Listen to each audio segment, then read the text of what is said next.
ଥରେ ଗୋଟିଏ କୃଷି କ୍ଷେତ୍ରରେ 4ଟି ଗାଈ ଥିଲେ। ଗାଁ ଶେଷ ମୁଣ୍ଡରେ ରହୁଥିବା ଏ କ୍ଷେତ୍ରରେ ଗାଈମାନେ ଭଲ ବନ୍ଧୁ ଥିଲେ। ଗୋଟିଏ ଜଙ୍ଗଲ ପାଖ ଶାଗୁଆ ଘାସ ପଡ଼ିଆରେ ଚରିବାକୁ ସେମାନେ ଏକାଠି ଯାଆନ୍ତି। ବେଳେବେଳେ ଚରିବା ସମୟରେ ସେମାନେ ନିଜ ନିଜ ଭିତରେ ଲଢ଼େଇ କରନ୍ତି।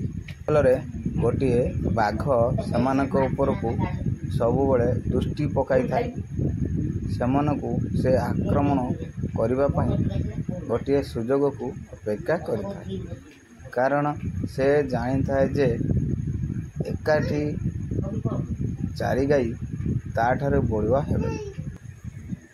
ଦିନେ 4 ଗାଈ ଲଢ଼େଇ କଲେ ଆଉ ରାଗରେ ପରସ୍ପର ଠାରୁ ଅଲଗା ହୋଇଗଲେ। ବାଘ ଏସବୁ ଦେଖିଲା। ଏକୁଟିଆ ଥିବା ଗୋଟିଏ ଗାଈ ପଛେ ପଛେ ସେ ଗଲା। ବାଘକୁ ଦେଖି ଗାଈଟି ସାହାଯ୍ୟ ପାଇଁ ଖୁବ୍ ଜୋରରେ ରଡ଼ି କରି ଦୌଡ଼ିଲା। ଅନ୍ୟ ଗାଈମାନେ ଏହା ଶୁଣିଲେ ଓ ଗୋଟାଏ ଭୁଲ କରିଛନ୍ତି ବୋଲି ଅନୁତାପ କଲେ। ସେମାନେ ଗାଈକୁ ରକ୍ଷା କରିବା ପାଇଁ ଯଥାଶୀଘ୍ର ଆସିଲେ।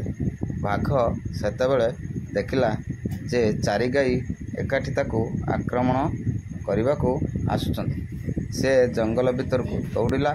ସେହି 4 ଗାଈ ପୂର୍ବ ପରି ବନ୍ଧୁ ହୋଇ ରହିଲେ। ତେଣୁ ଏଥିରୁ ଆମେ ଜାଣିଲେ ଏକତା ହିଁ ବଳ ଅଟେ।